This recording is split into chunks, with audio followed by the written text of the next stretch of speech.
how many snaps did they run in the 14 personnel? That's only for us. 100% of the snaps.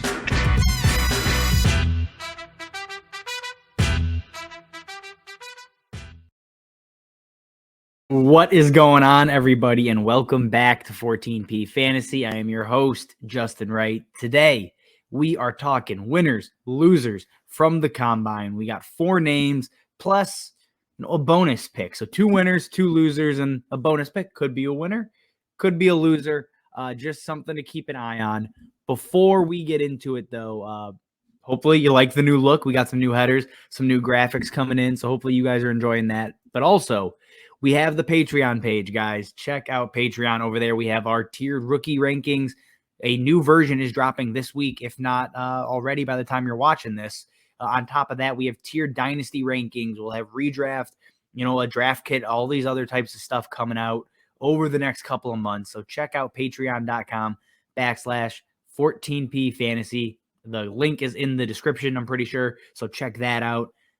Also, follow the podcast account or the YouTube account, over on Twitter, 14P_fantasy. All right, guys, let's get into it. Number 1 on the list, it is KYREN Williams. KYREN Williams is a de facto loser in the athletic testing. His weight, his height, his 40, all of it just came in significantly lower than everybody wanted or was hoping for. So now we have to look at, what does this mean for him? So he came in under 5'10". He came in under 200 pounds. He did not run higher than a 4.6 40. All of those things are very important for a running back of his size. We were hoping maybe he got the 5'10". He didn't. Maybe he'd come in over 200. Not really likely, but it didn't happen. And then the big one, the 40 time. At his size, you cannot be quote unquote slow. If you look at the comps from size and speed, it is not great. Over the last, few years here, J.J. Taylor, James Williams, Rock Thomas, Ray Graham, Justin Forsett, great.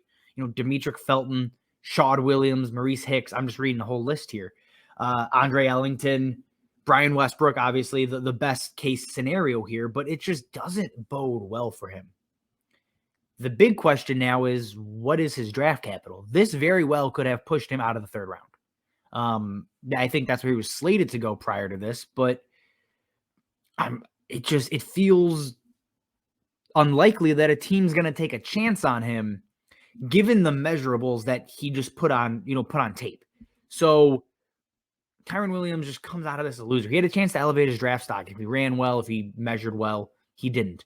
He's may slip to the 4th round. Right now, he drops out of that tier 2 of running backs with Rachaad White. To me, I think he's in that tier by himself as a tier 2 RB, but KYREN Williams did himself absolutely no favors in this draft, in this combine. I mean, there's just no other way to put it. Next on the list, we have Malik Willis. And honestly, Malik Willis did everything. He did everything right. He did everything you hope to see from Malik Willis. Personally, he is my QB1. Marco still isn't, fully bought in, and that's fine. But I think any talk of Malik Willis not deserving to be a part of that top tier of quarterbacks is gone. He is just such a natural thrower of the ball. The dude can uncork a freaking deep ball. And while he didn't run, we know he has the legs, especially for fantasy. That's huge. And being a fantasy account, Malik Willis showed he can, he has the chops, I think, to be a solid NFL passer. Is he ever going to be a Tom Brady, a Peyton Manning? Absolutely not. But he doesn't have to be. For fantasy, I saw what I needed to, and basically, I think he's probably secured himself, and this is maybe just me wishing, but I think he's probably secured himself as the top quarterback in this draft. Kenny Pickett looked fine. Kenny Pickett didn't do anything to hurt himself. But I think Malik Willis did enough of, the wow throws, the wow measurables to come out and say, okay, this is the highest upside prospect in a class that is most likely full of a bunch of middling starters in my mind. So when it comes to fantasy, he is the clear-cut QB1 in this draft class for fantasy purposes. And I think as well as the NFL at this point, it's really, really hard to disagree. Marco's going to do it anyways, but I don't. I just don't see how you can't put him there. Moving on, we have David Bell. And David Bell was a guy I loved. I mean, I still really like David Bell as a prospect, to be perfectly honest, but he hurt his draft stock. There is no other way around it. When you look at what he put out there, I mean, he's running a 4.65 40, and at his size, you were hoping for faster, right? He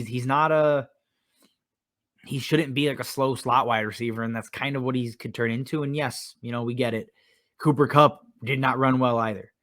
That is still probably the outlier. At David Bell's size, you were hoping for more explosion. He just didn't give it to you. He didn't get the long arms. He came in under 32 inches. When you look at his speed score and all of the surrounding metrics now, 38th percentile speed score, 20th in burst score, 15th percentile in the 40. Does this mean David Bell's going to flop? No, I still don't think so. I think his game is nuanced enough where he still could have success. But he was a guy that was flirting with, high second round potential in the NFL draft. And I do think, he could slip because of this. Maybe he slips to the end of the second, the early third. If that's the case, he's going to slip in rookie drafts as well. And, if that happens, that's fine. I'll scoop him up in the middle of the second. But, it just was not what we were hoping for. If David Bell had performed better, he would have stayed inside of my top 5 wide receivers. But he just didn't do enough where I had to shift him down. George Pickens has now jumped him for me. Chris Olave should have always been there ahead of him, or should have always been ahead of David Bell, but I didn't have him there. Olave is now clearly ahead of him. So David Bell is slipping down rankings. He's probably slipping down NFL draft boards as well. And lastly, Christian Watson is a freak of nature. I mean, the man is 6'4". He's running a 4.36 40. He's got a speed score in the 98th percentile. He's got his burst score in the 95th percentile. He is 6'4". He has over 32 inch arms. The dude just pretty much had a perfect combine in every sense of the word. I struggle putting him ahead of David Bell in actual rookie rankings, but Christian Watson's going ahead in the NFL draft. I'll be shocked if he falls outside the top 50, picks overall. He had a great senior week or Senior Bowl week. He balled out at the combine. He has passed the eye test at every single level. Christian Watson is rising up draft boards, and he's going to be a super trendy sleeper.